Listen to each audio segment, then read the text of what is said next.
নমস্কার। যুক্তি তর্ক সঙ্গে অর্কয়ে আপনাদের স্বাগত। আপনাদের সঙ্গে আমি অর্কপ্রভ সরকার। আর্চিকরের তিলোত্তমার খুনের 1 বছর পূর্তি হতে তো আর বেশি বাকি নেই। তদন্ত 20 পাঁও চলে।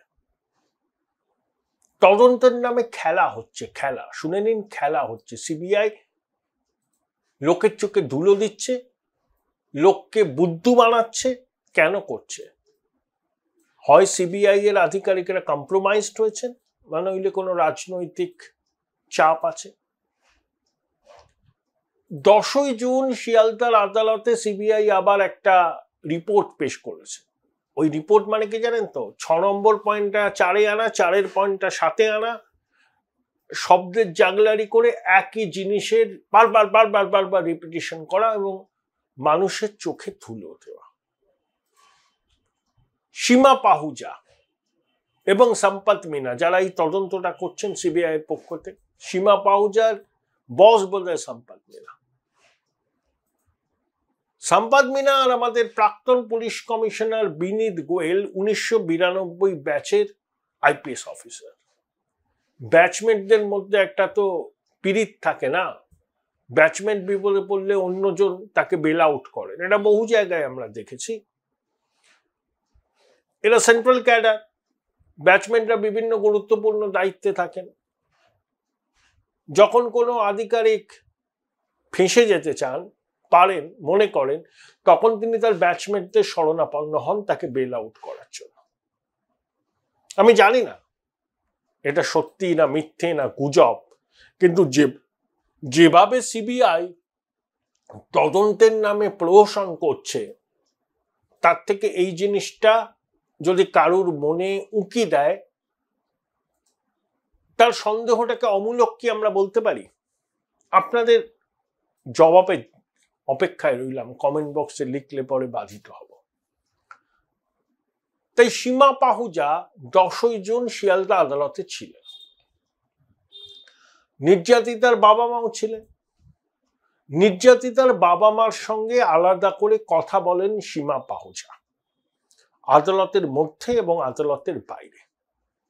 এতদিন পর্যন্ত তিলোত্তমার বাবা মা কি বলছেন? যে সিবিআই তাদের কোনো আপডেট দেয় না, তারা ফোন করলে ফোন ধরে না, এমনকি তারা এও বলেছিলেন সিবিআই বলছে মিটিয়ে নিতে। তাহলে হঠাৎ করে সীমা পাহুজার আদালতে যাওয়া এবং আদালতে উপস্থিত তিলোত্তমার বাবা মার সঙ্গে কথা বলা, এটা কিসের ইঙ্গিত? সিবিআই বুঝতে পেরেছে যে তারা যে গল্পটা বাজারে খাইয়েছে সেটা মানুষ বিশ্বাস করছে না। 1 বছর হতে চলেছে ওই ঘটনার। এখনো পর্যন্ত ওই টালা থানার ওসি সে জামিন পেয়েছে। সন্দীপ ঘোষ দুর্নীতির দায়ে জেলে, তথ্য প্রমাণ লোপাটের অভিযোগে সে জামিন পেয়ে যায়। সঞ্জয় রায়কে মূল আসামি খাড়া করে তার ফাঁসি চাওয়া হচ্ছে। কিন্তু ঘটনার দিন নির্যাতিতা বা তিলোত্তমার সঙ্গে যারা ছিলেন তাদেরকে কাস্টোডিয়াল ইন্টারোগেশন করা হয়েছে? হয়নি। এখনো পর্যন্ত সিসিটিভি ফুটেজ পুরো খতিয়ে দেখতে পারেনি সিবিআই। 10 মাস হতে চলল। আরজিকরের 8 তলায় অর্থোপেডিকের যে ঘরটা বন্ধ হয়েছে, সেই ঘরের ফরেনসিক পরীক্ষা এখনো করতে পারেনি তারা। কেন? অসুবিধাটা কোথায়? কাকে বাঁচাতে চাইছে? তদন্ত খেলা করছে, ছেলে বুলানো খেলা। সিবিআই এর সাফল্যের আর নিয়ে ডাউট আছে। সে কবে আমাদের নোবেল চুরি হয়ে গেল রবীন্দ্রনাথের, এখনো খুঁজে পেল না তারা। এই সীমা পাহুজাই নির্ভয়া তদন্তে ছিলেন, তিনি রাষ্ট্রপতির পুরস্কার পেয়েছেন। তার এই অদ্ভুত নীরবতার কারণ কি? কি চাপা দিতে চাইছে সিবিআই? কেন চাপা দিতে চাইছে? কি ডিল হয়েছে? এই প্রশ্ন তো মানুষের মনে আসছে। Central investigating agency, central bureau of investigation, তারা পারে না আমি বিশ্বাস করি না। তাদের দক্ষতা নিয়ে আমার মনে আয়োটা অফ ডাউট নেই। তাদের সদিচ্ছা নিয়ে প্রশ্ন আছে। তাহলে কি কারণে আপনারা এই সদিচ্ছাটা দেখাচ্ছেন না? বিরলতম ঘটনা, একজন ডাক্তার তার নিজের কর্মস্থলে খুন হলেন, ধর্ষিতা হলেন, 10 মাস পেরিয়ে গেল, এখনো আমরা জানতে পারলাম না এই ষড়যন্ত্রের মাস্টার মাইন্ড কারা। একজনের পক্ষে এই ঘটনা ঘটানো সম্ভব নয়, সাধারণ বুদ্ধিতে তাই বলে। ভিসেরা পরীক্ষার রিপোর্ট কোথায়? আরজি কর মানে রাধা গোবিন্দ কর, যেখানে গোবিন্দ সদা জাগ্রত সেখানে রাধা অত্যাচারিতা হলেন, এই লজ্জা রাখবো কোথায়? আমরা রাত দখলের ডাক দিয়েছি, মানুষ নেমেছে, প্রতিবাদ এখনো হচ্ছে, প্রতিবাদী মানুষ পথে আছেন, ডাক্তারবাবুরা লড়াই করছেন ন্যায় বিচারের দাবিতে।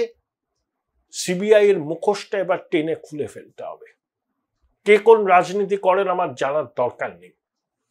আমাদের পরিবারের মেয়েকে খুন করা হয়েছে,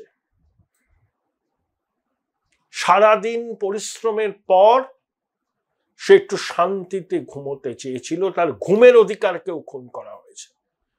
তিলোত্তমা জেনে গিয়েছিল দুষ্ট চক্র, জাল ওষুধের চক্র, কঙ্কাল পাচারের চক্র, মর্গ থেকে দেহ পাচারের চক্র, তাই অকালে তাকে সরিয়ে দেওয়া হলো। কি ফুল ঝরিল বিপুল অন্ধকারে। আর তার খুনিরা, অপরাধীরা এখনো আড়ালে থাকবে? 1 বছর পেরিয়ে গেল। দলমত নির্বিশেষে আমাদের এই সহনাগরিকের এই হত্যার বিরুদ্ধে আবার পথে নামা উচিত। Enough is enough. প্রাক্তন প্রধান বিচারপতি ডিওয়াই চন্দ্রচূড়ের এজলাসে সিবিআই রিপোর্ট দিত, স্ট্যাটাস রিপোর্ট। চন্দ্রচূড় সাহেব এবং অন্য বিচারপতিরা পড়তেন, চমকে উঠতেন, বলতেন সাংঘাতিক ব্যাপার। চন্দ্রচূড় সাহেব অবসর নিয়েছেন, নির্যাতিতার পরিবারের পক্ষের আইনজীবী বদল হয়েছে, করুণানন্দীর জায়গায় অন্য একজন এসছেন। সম্ভবত কলকাতা হাইকোর্টে 30 তারিখ আবার শুনানি আছে, 16 জুলাই আবার স্ট্যাটাস রিপোর্ট দেওয়া হবে। সম্ভবত ফিরোজ এডুলজি নির্যাতিতা পরিবারের পক্ষে সওয়াল করবেন। চাপ বাড়াতে হবে সিবিআই এর উপর। প্রকৃত অপরাধীরা যেখানেই থাকুক না কেন, পাতালে থাকুক না কেন, তাদেরকে কিন্তু খুঁজে বার করতে হবে। এই অনাচার কিন্তু সহ্য করা যায় না। সহ্যের সব সীমা এরা অতিক্রম করেছে। যে সীমা পাহুজা নির্ভয়া কাণ্ডের তদন্তে উল্লেখযোগ্য ভূমিকা নিয়েছিলেন, তার এই নৈঃশব্দের কারণ কি? চাপের মুখে আছেন? ঊর্ধ্বতন কর্তৃপক্ষ কিছু বলেছেন? কোথায় কম্প্রোমাইজ হলো? আমরা কিন্তু এই হত্যাকাণ্ডের বিচার চাই। ডাক্তারবাবুরা এখনো পথে আছেন, সাধারণ মানুষও চাইছেন, প্রয়োজনে তারা আবার পথে নামবেন। আসল অপরাধীদের লুকিয়ে থাকতে দেয়া যাবে না। তারা যত প্রভাবশালী হোক না কেন, তাদেরকে কিন্তু খুঁজে বার করতে হবে, প্রয়োজন হলে পাতাল থেকে। এই পাপ যারা করেছে তাদের কিন্তু ক্ষমা নেই, এবং এই পাপকে যারা লুকোতে সাহায্য করছে, এখনো করছে, তাদের পরিচয়টাকেও কিন্তু জনসমক্ষে নিয়ে আসতে হবে। না হলে আমরা আমাদের বিবেকের কাছে দায় মুক্ত হতে পারবো না। এবং ভবিষ্যৎ প্রজন্ম কি বলবে যে এত হতবীর্য নির্জীব আমাদের প্রজন্মের মানুষ